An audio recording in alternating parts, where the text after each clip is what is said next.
Welcome to MRR news. సొంత బాబాయ్ హత్యకు గురైతే ధర్నా చేయలేదేం?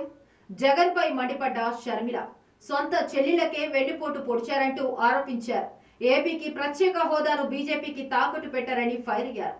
అధికారంలో ఉన్న 5 ఏళ్లలో హోదా కోసం ఎన్నిసార్లు ధర్నా చేశారని నిలదీశారు. సోమవారం విజయవాడ పార్టీ కార్యాలయంలో షర్మిల విలేకరుల సమావేశం నిర్వహించారు. ఆంధ్రప్రదేశ్ లో హత్య రాజకీయాలపై దేశ రాజధానిలో వైసీపీ ధర్నా చేస్తుంది అంటూ మాజీ సీఎం జగన్ చేసిన ప్రకటనపై AP Congress chief YS Sharmila తీవ్రంగా మండిపడ్డారు. అసలు ఈ వెనుకొండలో జరిగిన హత్య కూడా పొలిటికల్ మర్డర్ ఇది కానే కాదు, ఇది వ్యక్తిగత మర్డర్ అని కూడా అంటున్నారు కదా.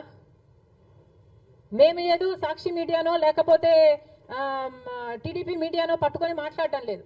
మా ఎంక్వైరీలు మేము చేసుకొని న్యూట్రల్ మీడియాతో లోకల్గా మేము మాట్లాడిన తర్వాత మేము వచ్చిన కన్క్లూషన్ ఏమిటి అంటే ఇది వ్యక్తిగత మర్డర్. మొన్నటి వరకు కూడా హత్య చేసిన వాళ్ళు, హత్య గురైన వాళ్ళు ఇద్దరు వైసీపీతోనే ఉన్నారు. మరి అలాంటప్పుడు ఇది పొలిటికల్ మర్డర్ ఎలా అవుతుంది? ఈ పొలిటికల్ మర్డర్ అని మీరు చెప్పి మీరు ఢిల్లీకి వెళ్ళి ధర్నా చేస్తున్నారా? దేనికి? మీ ఉనికి కాపాడుకోవడం కోసం. ఒకవైపు ఇక్కడ అసెంబ్లీ జరుగుతుంది. అసెంబ్లీ జరుగుతున్న సమయంలో మీరు అసెంబ్లీలో ఉండకుండా ఉండే ధైర్యం మీకు లేక ఇలా సాకులు వెతుక్కొని మీరు ఢిల్లీ వెళ్తామంటున్నారే.